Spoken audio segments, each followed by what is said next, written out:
Luke chapter 9, New International Version.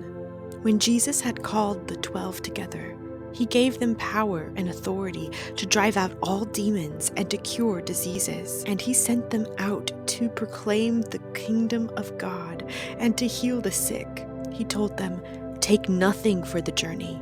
No staff, no bag, no bread, no money, no extra shirt. Whatever house you enter, stay there until you leave that town. If people do not welcome you, leave their town and shake the dust off your feet as a testimony against them." So they set out and went from village to village, proclaiming the good news and healing people everywhere. Now Herod the Tetrarch heard about all that was going on, and he was perplexed because some were saying that John had been raised from the dead, others that Elijah had appeared, and still others that one of the prophets of long ago had come back to life. But Herod said, "I beheaded John. Who then is this I hear such things about?" And he tried to see him.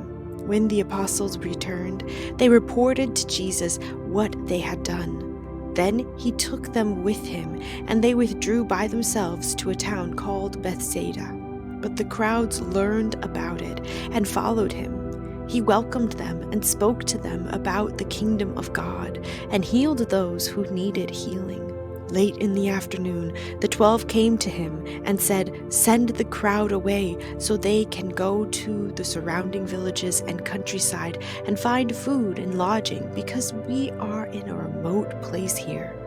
He replied, "You give them something to eat." They answered, "We have only 5 loaves of bread and 2 fish, unless we go and buy food for all this crowd." About 5,000 men were there. But he said to his disciples, "Have them sit down in groups of about 50 each." The disciples did so, and everyone sat down. Taking the 5 loaves and the 2 fish, and looking up to heaven, he gave thanks and broke them. Then he gave them to the disciples to distribute to the people. They all ate and were satisfied, and the disciples picked up 12 basketfuls of broken pieces that were left over. Once, when Jesus was praying in private and his disciples were with him, he asked them, "Who do the crowd say I am?" They replied, "Some say John the Baptist, others say Elijah, and still others that one of the prophets of long ago has come back to life." "But what about you?" he asked. "Who do you say I am?" Peter answered, "God's Messiah." Jesus strictly warned them not to tell this to anyone. And he said, "The Son of Man must suffer many things and be rejected by the elders, the chief priests, and the teachers of the law, and he must be killed, and on the 3rd day be raised to life." Then he said to them all, "Whoever wants to be my disciple must deny themselves and take up their cross daily and follow me. For whoever wants to save their life will lose it, but whoever loses their life for me will save it. What good is it for someone to gain the whole world and yet lose or forfeit their very self? Whoever is ashamed of me and my words, the Son of Man will be ashamed of them when he comes in his glory and in the glory of the Father and of the holy angels. Truly I tell you, some who are standing here will not taste death before they see the kingdom of God." About 8 days after Jesus said this, he took Peter, John, and James with him and went up onto a mountain to pray. As he was praying, the appearance of his face changed, and his clothes became as bright as a flash of lightning. 2 men, Moses and Elijah, appeared in glorious splendor, talking with Jesus. They spoke about his departure, which he was about to bring to fulfillment at Jerusalem. Peter and his companions were very sleepy, but when they became fully awake, they saw his glory and the 2 men standing with him. As the men were leaving Jesus, Peter said to him, "Master, it is good for us to be here. Let us put up 3 shelters, one for you, one for Moses, and one for Elijah." He did not know what he was saying. While he was speaking, a cloud appeared and covered them, and they were afraid as they entered the cloud. A voice came from the cloud saying, "This is my son, whom I have chosen. Listen to him." When the voice had spoken, they found that Jesus was alone. The disciples kept this to themselves and did not tell anyone at that time what they had seen. The next day, when they came down from the mountain, a large crowd met him. A man in the crowd called out, "Teacher, I beg you to look at my son, for he is my only child." A spirit seizes him, and he suddenly screams. It throws him into convulsions so that he foams at the mouth. It scarcely ever leaves him and is destroying him. I begged your disciples to drive it out, but they could not.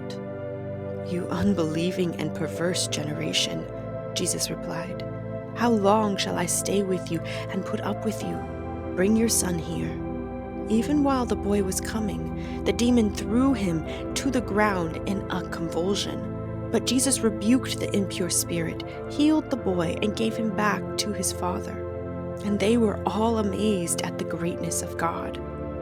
While everyone was marveling at all that Jesus did, he said to his disciples, "Listen carefully to what I am about to tell you. The Son of Man is going to be delivered into the hands of men." But they did not understand what this meant.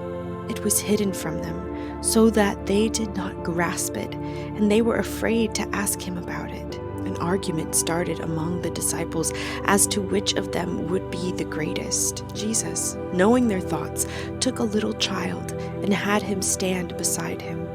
Then he said to them, "Whoever welcomes this little child in my name welcomes me, and whoever welcomes me welcomes the one who sent me. For it is the one who is least among you all who is the greatest." "Master," said John, "we saw someone driving out demons in your name, and we tried to stop him because he is not one of us." "Do not stop him," Jesus said, "for whoever is not against you is for you." As the time approached for him to be taken up to heaven, Jesus resolutely set out for Jerusalem.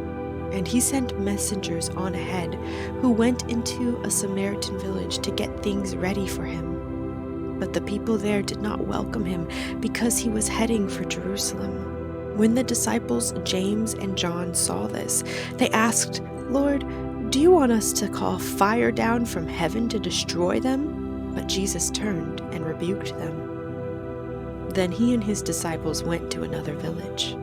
As they were walking along the road, a man said to him, "I will follow you wherever you go."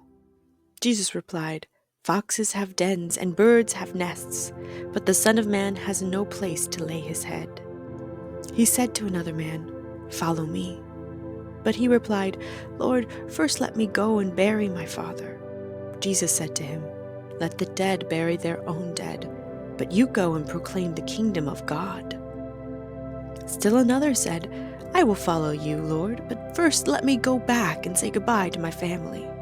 Jesus replied, "No one who puts a hand to the plow and looks back is fit for service in the kingdom of God."